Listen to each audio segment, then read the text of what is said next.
graça e a paz. Tem pessoas que têm curiosidade às vezes, né? Quanto tempo será que ele vai pregar? Tá aqui, ó, 15 mais 15. Um copo com água, dá para eu pregar mais ou menos uns 15 minutos. Eu vou beber bastante água, né? Uma vez eu preguei lá na igreja do pai da Camila, pastor Vanderlei, amigo nosso. Acho que já tinha tomado uns 6 copos com água. Aí eu olhei para ele fez assim para mim, ó. Acabou. Porque lá eles tinham uma água mineral, assim, um negócio mais chique que a gente aqui.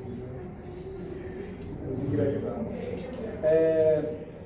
Bem, impressionante, né? O Carlos falou, eles vindo para cá, pegaram a Anchieta e teve um acidente na Anchieta, acho que foi um incêndio, né?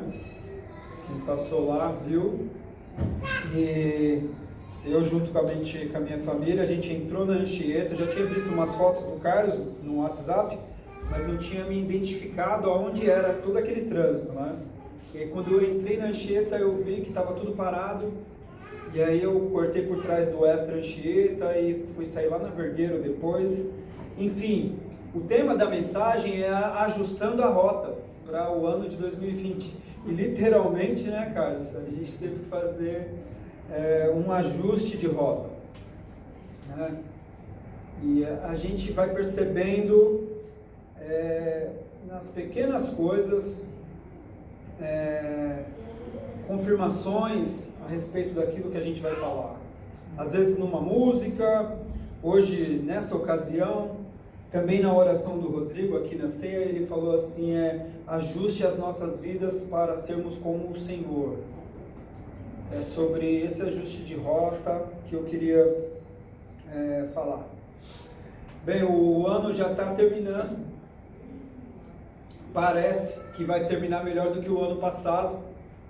Não sei se todos vocês lembram, mas o ano passado, com aquelas eleições, teve muita família que não pôde passar o ano junto, né? E foi uma confusão danada. Então, acho que esse ano vai terminar um pouco melhor, porque esses assuntos já estão não resolvidos, mas já não estão assim tão em alta, né? E a gente quer nutrir um monte de esperança para o ano que vem, para o ano de 2020, mas às vezes eu também estou nessas expectativas de que o ano possa ser melhor, mas às vezes, sendo bem sincero comigo, não sei se você às vezes pensa assim também, a gente sendo bem sincero, parece que a única coisa que vai mudar mesmo em vez de você escrever 2019 nos documentos, você vai escrever 2020, mas na verdade você vai esquecer de escrever 2020, você vai escrever 2019, e aí durante os 3 primeiros anos você vai rasurar vários documentos, porque a gente tem que colocar 2019, 20 e esquece e coloca 2019. Então, de fato, a gente vai dormir no dia 31 e vai acordar, já não vai ser mais 2019, vai ser 2020, e é difícil alguma coisa mudar, né? Vai mudar as contas, porque tem um ajuste anual das escolas, né? Então as contas vão aumentar aí, talvez 6%, 10%, e é difícil falar que vai mudar, gente, sendo bem sincero, só vai ter uma forma de mudar, se as nossas atitudes também mudarem. Eu tinha um amigo meu lá no trabalho, ele já saiu de lá, ele era estagiário lá da área de TI, Guilherme, menino novo, cara. E ele trabalhava só, acho que 80% do tempo dele, os outros 20% do tempo, ele estava sempre lá no estacionamento, lá numa região ali que o pessoal fuma, né? Bem novo, e toda vez eu encontrava ele lá. E aí eu falei para ele, Guilherme, cara, o ano está acabando, por que você não faz um voto? Do ano isso era 2018, né? Do ano de 2019, você parar de fumar. Ele falou, Alan, eu já fiz esse voto, cara. E eu prometi para mim mesmo. 1 de janeiro eu prometi para mim mesmo, 1 de janeiro em diante eu não fumo mais. Esses daqui são os últimos momentos que eu estou fumando. Eu falei, poxa, Guilherme, fico feliz, cara. Que bom que você prometeu para você mesmo que o ano que vem você não vai mais fumar. E aí, teve aquelas férias todas, estou chegando no estacionamento e está lá o Guilherme fumando. Em 2019. Falei, pô, Guilherme, você não disse, cara, que você ia parar de fumar, meu? Você prometeu para você mesmo.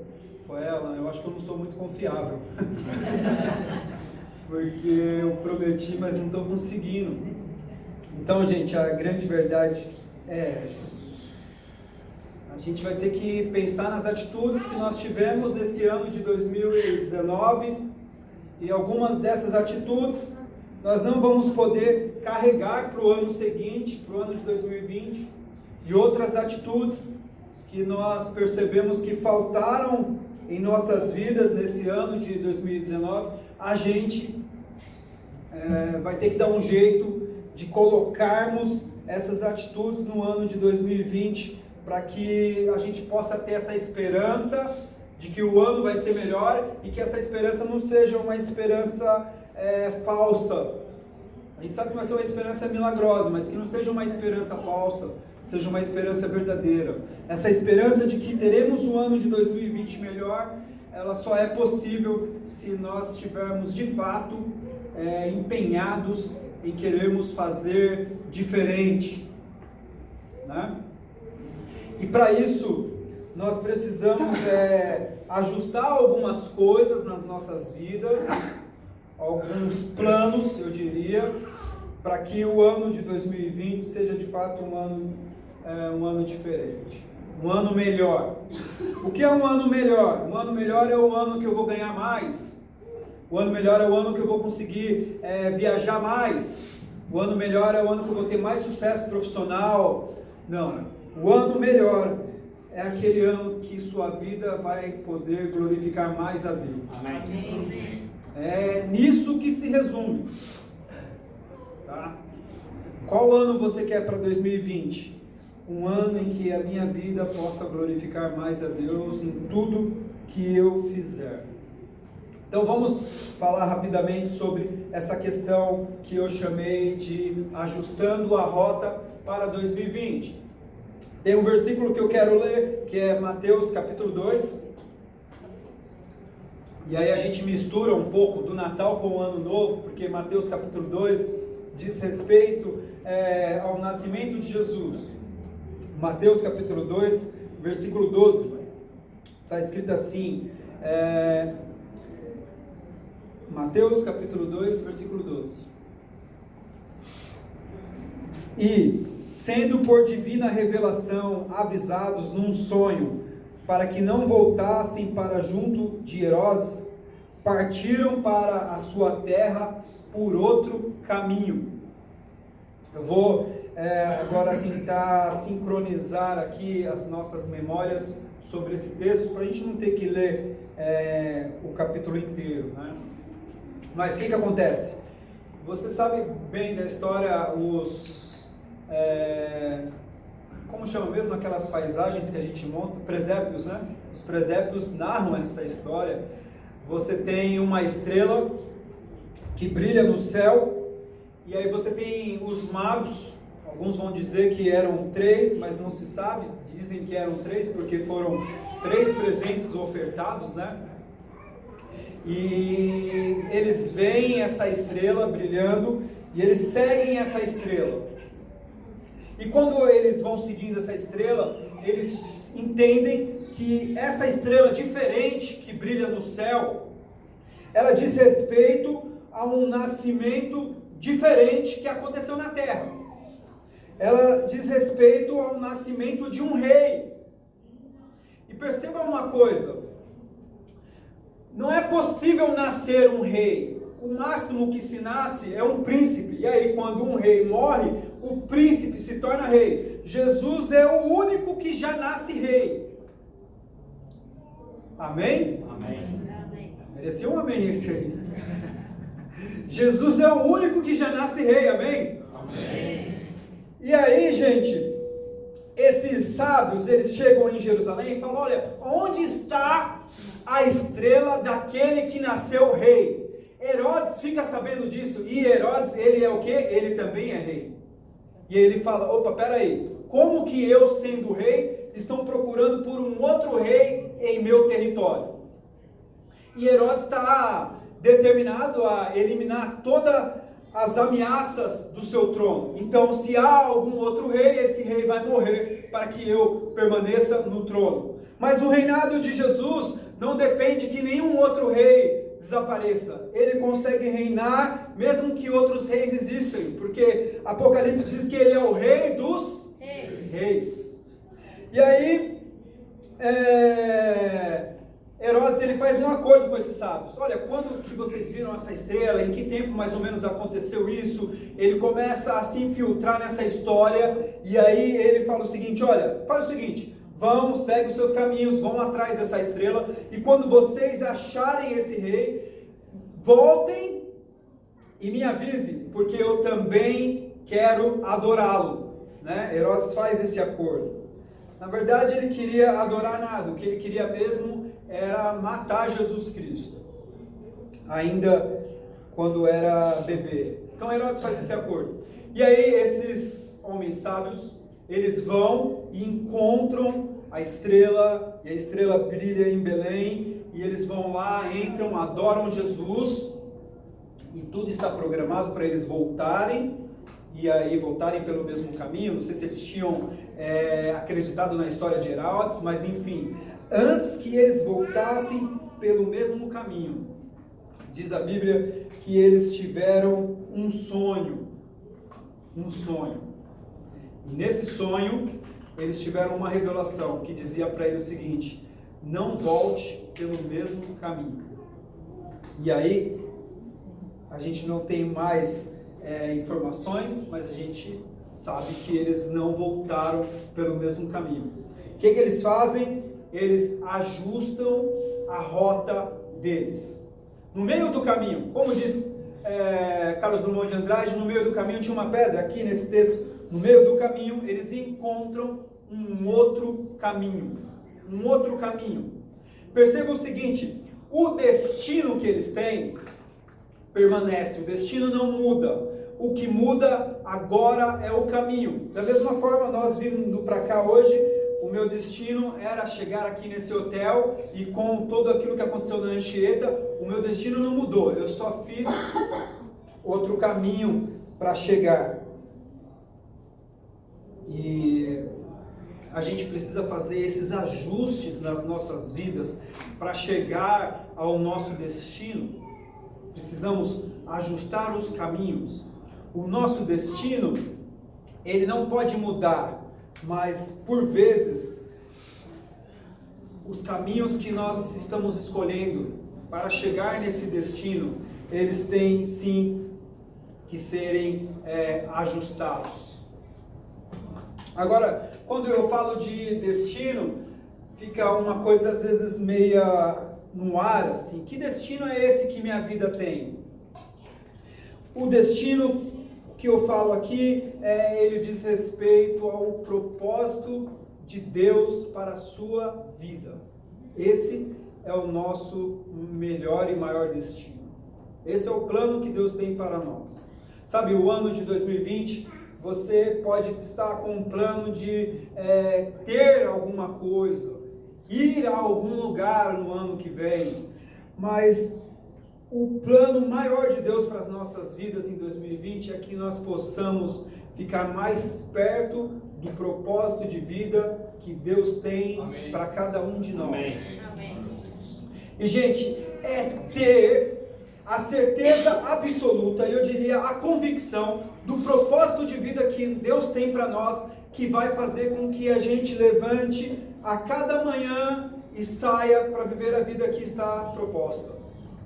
Porque muitas vezes vai haver um desânimo enorme numa segunda-feira como amanhã, às vezes pode ser que não dê vontade de levantar da cama.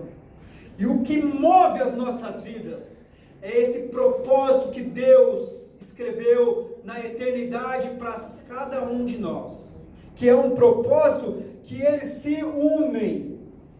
Esse propósito todos nós temos em comum como cristãos. Por isso que nós estamos aqui, nós temos o mesmo propósito de vida. Talvez alguém ainda carregue uma dúvida sobre o que Deus quer para mim. Acima de tudo, o que Deus quer para você. Eu vejo esse relato e essa essa orientação em Efésios capítulo 4, versículo 13.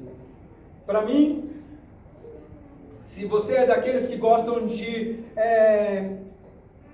pegar um versículo, imprimir, colocar na geladeira, na porta do guarda-roupa, no teto, para quando você abra os olhos logo pela manhã. O versículo é Efésios capítulo 4, versículo 13. Nesse versículo, para mim, é onde está o propósito que Deus tem para a sua vida. Que diz assim: até que todos cheguemos à unidade da fé. Perceba que é um propósito comum, não é só para você, mas é para todos nós.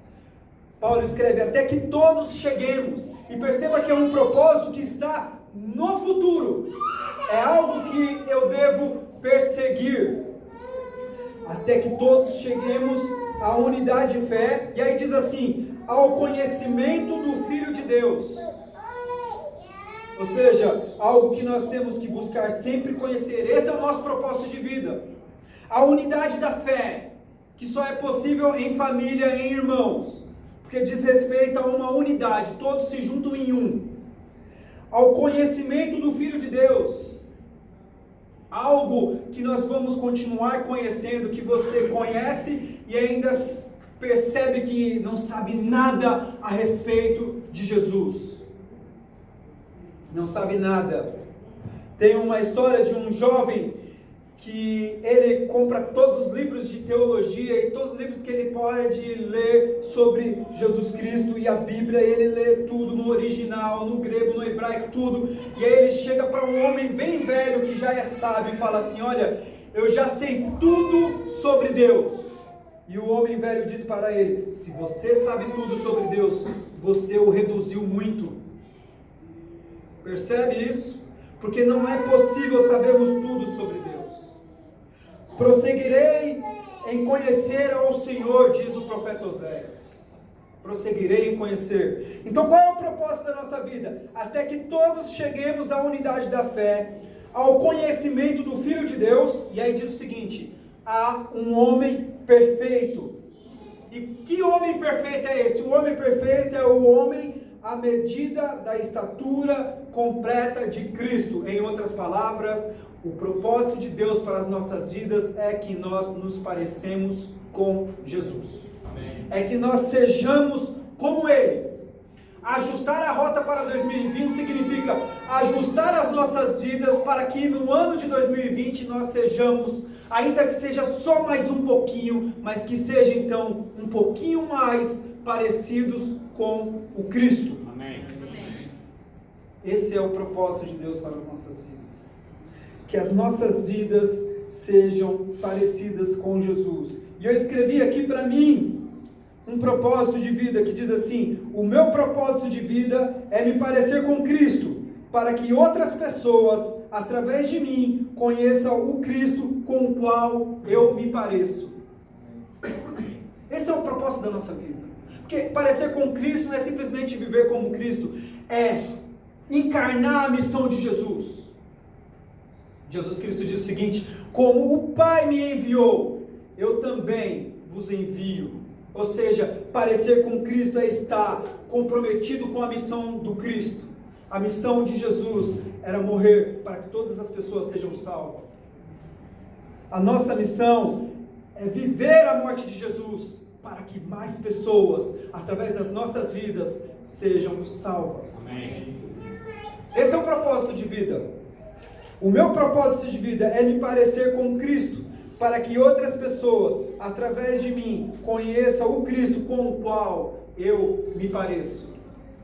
E aí, o ponto principal que eu queria chegar, talvez você diga assim: mas Alan, eu fiz um plano para que eu desejo que no ano de 2020 a minha família seja uma família melhor. E aí você está dizendo agora que o plano maior que eu posso ter para o ano de 2020 é me parecer mais com Jesus. O que eu faço com esse plano? Mantenha o plano, mas ajuste ele ao plano maior, que é o propósito que Deus tem para a sua vida, que é que você se pareça com Cristo, para que mais pessoas, vendo a sua vida, queiram conhecer o Cristo que habita em você. Amém. Ajuste o plano. Não precisa abortar o plano. Esse plano é carnal, não serve. Esquece isso. Somente ajuste o plano, ressignifique o plano. Ora, por que você quer que a sua família seja melhor no ano de 2020? Para quebrar menos pratos em casa? Que seja. Para sobrar algum dinheiro no final do mês? Para curtir melhor a família, ter mais tempo? Que seja. Mas acima de tudo isso, ajuste o plano ao propósito que Deus tem para a sua vida. O propósito de Deus para a sua vida é que você se pareça com Cristo, para que mais pessoas vejam Cristo na sua vida e o conheçam. Então, qual é o meu propósito de vida para que a minha família seja melhor no ano de 2020? É para que tenha mais harmonia em casa. Ok, mas acima de tudo também, é para que Cristo seja visto na minha família. Perceba que eu estou ajustando o meu plano ao meu propósito de vida. É isso que nós temos que fazer com os planos que nós escrevemos no nosso caderno, ou se você ainda não escreveu, escreva, mas ajuste esses planos ao propósito que Deus tem para a sua vida. Ok, o ano que vem eu quero ir para uma casa mais espaçosa. O que eu faço com esse plano? Ajuste esse plano. Dê uma razão maior para esse plano, ao propósito que Deus tem para a sua vida. Ao propósito que Deus tem para a sua vida, que você se pareça mais com Ele. Essa casa melhor que você quer, vai ajudar você a se parecer mais com Jesus, ou você vai virar um endividado? Compreende essas coisas? Se for para que essa casa te permita você se parecer mais com Jesus, persiga esse plano, não aborte esse plano. O ano de 2020, eu tenho um plano de, não sei, a gente podia pensar aqui, ter uma melhor colocação profissional, colocar a minha empresa em um outro patamar. Não tenha a burrice de achar que o ano que vem Deus quer simplesmente que você ganhe mais dinheiro. O que Ele quer é que o seu plano esteja ajustado ao propósito de vida que Ele tem para você. Se o seu plano de ter um emprego melhor o ano que vem for simplesmente um plano egoísta para que você tenha mais dinheiro, esquece isso. O plano que Deus quer abençoar na sua vida é o plano que está ajustado ao propósito de vida. Então qual deve ser o meu plano, Alain? Sim, ganhar mais dinheiro, mas para que esse dinheiro possa glorificar o nome de Deus, abençoando outras pessoas, para que a posição que eu quero que Deus coloque a minha vida no meu trabalho, seja um gerente, ou a posição que eu quero que Ele leve a minha empresa, seja alcançando mais pessoas, empregando mais pessoas nesse Brasil que tanto precisa, que tudo isso esteja de alguma forma convergindo ao propósito que Deus tem para a sua vida.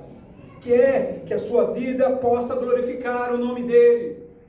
Ou seja, eu quero sim uma posição na minha empresa melhor, mas o meu objetivo para que eu tenha essa posição melhor é porque eu vou poder influenciar mais pessoas para o Evangelho. Nós temos que fazer esse ajuste, irmãos. Qual é o seu plano para o ano de 2020? Eu costumo escrever planos de coisas que eu quero ter, mas eu também costumo escrever planos do que eu preciso melhorar. Ou seja, você tem que ter planos sim de bens materiais que você quer conquistar, mas você não pode esquecer de colocar planos do quanto você quer se tornar melhor no ano de 2020. E depois que você escrever todos esses planos, comece a questionar para cada um deles: o que esse meu desejo tem a ver com o propósito que Deus tem para a minha vida? Esse desejo aqui conquistado, ele vai ajudar eu a estar mais próximo do propósito? Ou esse desejo aqui alcançado tem chance de eu cair numa tentação em que vai me manter mais longe do propósito que Deus tem para mim? Nós temos que convergir todos os nossos sonhos, todos os nossos projetos, todos os nossos sonhos ao propósito que Deus tem para as nossas vidas. É assim que nós vamos planejar o ano de 2020. O que as coisas que você quer o ano que vem tem a ver com o propósito que Deus tem para a sua vida? Talvez algumas coisas você vai ter que desistir, porque não tem nada a ver com o propósito de Deus. Ou seja, vai piorar, vai dar mais dificuldade de você sincronizar a sua vida com o propósito de Deus. E aí então é necessário desistir. Esses homens sábios, eles têm uma rota para o destino deles, mas eles estão abertos a orientações. E Deus os visita com um sonho, e eles mudam a rota deles. Eu não sei ao certo os planos que você tem, mas eu queria que também você estivesse aberto para que Deus te orientasse, para que você chegasse nesse destino por outros caminhos. Sabe, eles têm um encontro com Jesus e o caminho deles mudam. Agora o caminho deles literalmente é outro. Todo encontro com Jesus tem que mudar o nosso caminho, senão talvez o nosso caminho de fato não foi um caminho que encontrou Jesus no meio, ou no início, ou que seja como aquele homem na cruz no fim. Tem uma história que aquela primeira aquela espaçonave, a Apolo 11, primeira nave que vai à Lua. Vocês têm alguém aqui que duvida disso também? Mas enfim, hoje em dia estão até defendendo que a Terra é plana, né? Mas é outra história. Diz o seguinte, que para que a Apolo 11 chegasse à Lua, a cada 10 minutos os astronautas tinham que fazer um ajuste na rota. A cada 10 minutos, lá dentro daquela espaçonave, eles tinham que ajustar a rota da Apolo 11 para que ela chegasse ao destino. Que todos os dias do ano de 2020 e dos dias que faltam para encerrar o ano de 2019, a gente possa fazer uma reflexão de ajuste de rota. O que eu preciso mudar aqui para eu chegar ao destino? E o destino é o propósito que Deus tem para a minha vida, que é um propósito comum à vida de vocês, que é o propósito de eu me parecer com Cristo, para que pessoas conheçam a minha vida e, conhecendo a minha vida, conheçam o Cristo que habita em mim e o glorifiquem. A cada 10 minutos eles ajustavam a rota. Muda o caminho, mas o destino não pode mudar. A gente precisa fazer esses ajustes nas nossas vidas. Paulo, nos orientando sobre a ceia, ele fala o seguinte: olha, examina o homem a si mesmo. A gente tem um vocabulário que diz o seguinte, olha para dentro de si. É impossível, né? Mas o que quer dizer? Faça essa reflexão na sua cama. Ajuste as suas rotas, para que a sua vida possa glorificar mais a Deus. Amém? Amém. Vamos fazer uma oração. E não sei se o Carlos vai tocar mais um cântico, não. E aí nós vamos passar alguns avisos importantes e vamos terminar. Então, gente, faça isso. Faça os seus planos, escreva eles, tenha planos. Se você não tiver plano, fica pior ainda. E aí, depois de estar com esses planos fixados, estabelecidos, faça esse exercício. Como eu posso ajustar esses planos ao propósito que Deus tem para a minha vida? Como eu posso ajustar esses desejos, esses sonhos? O que eles têm a ver com o propósito que Deus tem para a minha vida? E ressignifique, não os abandone, mas ressignifique eles. Em nome de Jesus.